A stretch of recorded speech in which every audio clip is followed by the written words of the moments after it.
Perkenalkan, nama saya Ibu Rena Retnoningsih. Saya dari SMP Negeri 4 Cipari, Kabupaten Cilacap, calon guru penggerak Angkatan 8 dengan fasilitator Bapak Heri Kiswanto dan pengajar praktek Bapak Sukamto. Pada video kali ini, saya akan menyampaikan penugasan individu ruang kolaborasi modul 1.1 terkait materi konteks sosiokultural yang sesuai dengan filosofi pendidikan Ki Hajar Dewantoro, di mana materi yang akan didiskusikan pada video kali ini yaitu yang pertama terkait apa kekuatan konteks sosiokultural yang ada di daerah Anda yang sejalan dengan pemikiran Ki Hajar Dewantoro. Bagaimana pemikiran Ki Hajar Dewantoro dapat dikontekstualkan sesuai dengan nilai luhur sehingga menjadi penguatan karakter murid. Kemudian yang ketiga, sepakati satu kekuatan pemikiran Ki Hajar Dewantoro yang menebalkan laku murid. Nah, kemudian selanjutnya pada video kali ini saya akan menyampaikan hasil diskusi yang pertama, yaitu nomor 1 terkait dengan apa kekuatan konteks sosial budaya yang ada di daerah kami sesuai dengan pemikiran Ki Hajar Dewantoro. Yang pertama yaitu gotong royong, di mana contohnya kerja bakti kebersihan, kerja bakti membangun rumah. Kemudian contoh yang kedua yaitu tentang kekerabatan, contohnya rewang di acara hajatan, kemudian menjenguk bayi atau istilahnya muyen. Yang ketiga saling memberi, yaitu santunan anak yatim, kemudian memberi angpau saat lebaran. Kemudian nilai yang selanjutnya yaitu religius berupa sedekah bumi dan ziarah makam. Kemudian nilai yang kelima yaitu religius, pengajian dan juga kendurenan. Kemudian nilai yang selanjutnya yaitu tentang saling menghargai, di mana contohnya yaitu musyawarah, kemudian kegiatan Karang Taruna. Kemudian nilai yang selanjutnya yaitu tanggung jawab, contohnya seperti ronda sesuai jadwal, membayar kas RT. Terus kemudian nilai yang selanjutnya yaitu kreativitas, seperti contohnya peringatan HUT RI, menghias gerbang desa. Kemudian ada lagi kegiatan PKK ibu-ibu, membuat kerajinan, membuat taman desa. Nah, selanjutnya bahwa nilai sosial kultural di daerah ini berkaitan dengan pemikiran Ki Hade, yaitu bahwa kekuatan sosial budaya Indonesia yang beragam dapat menjadi kekuatan kodrat alam dan zaman dalam mendidik peserta didik. Selain itu, bahwa kekuatan sosiokultural ini juga menjadi tempat tumbuh kembangnya keteladanan, pengetahuan, dan budi pekerti bagi murid sehingga dapat menjadi wadah pendidikan bagi mereka di luar sekolah.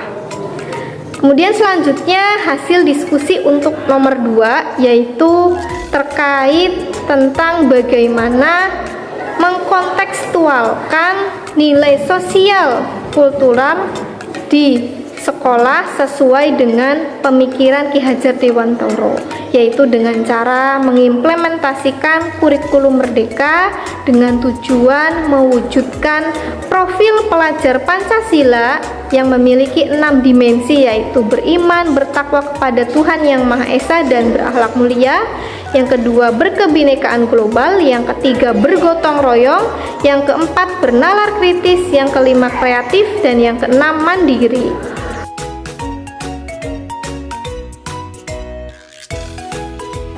Profil pelajar Pancasila tersebut, salah satu dimensinya yaitu beriman, bertakwa kepada Tuhan Yang Maha Esa, contohnya membaca Al-Quran, sholat berjamaah. Kemudian dimensi yang kedua yaitu berkebinekaan global, contohnya pemilihan ketua OSIS, ada upacara bendera. Kemudian dimensi yang ketiga bergotong royong, seperti kerjasama membuat laporan praktikum, berkolaborasi mengolah sampah. Nah, kemudian dimensi yang selanjutnya yaitu aktif berdiskusi, melakukan presentasi.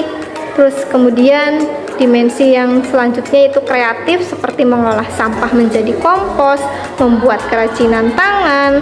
Kemudian dimensi yang keenam yaitu mandiri, yaitu berani menjadi pemimpin upacara. berani mengerjakan tugas di depan kelas. Nah, itu beberapa contoh penerapan profil pelajar Pancasila di sekolah saya. Hasil diskusi nomor 3 yaitu terkait pemilihan satu kekuatan dari pemikiran Ki Hajau Dewantoro yang menebalkan laku murid. Di sini kelompok kami memilih yaitu budi pekerti. Alasan kami memilih budi pekerti yaitu bahwa budi pekerti merupakan kesatuan dari aspek sikap, pengetahuan, dan keterampilan yang dapat membangun karakter murid.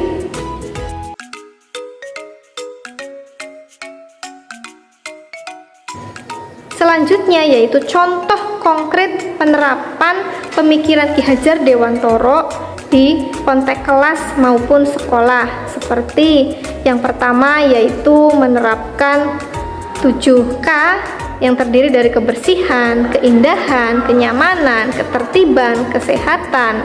Kemudian pelaksanaan program ekstrakurikuler di sekolah seperti ekstrakurikuler paskibra, olahraga, seni, kemudian ada marching band, ada OSN, dan juga membudayakan 5S yaitu senyum, salam, sapa, sopan, dan santun. Kemudian program-program ini akan dijalankan seiringan dengan kegiatan intrakurikuler di sekolah sehingga diharapkan dapat meningkatkan kodrat alam dan kodrat zaman dari murid kita di sekolah.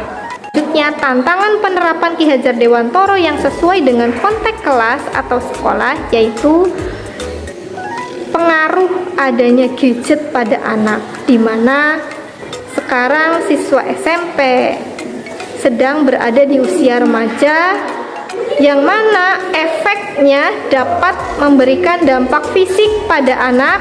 Yang pertama yaitu kebiasaan makan yang buruk sehingga bisa menyebabkan kurang gizi atau obesitas.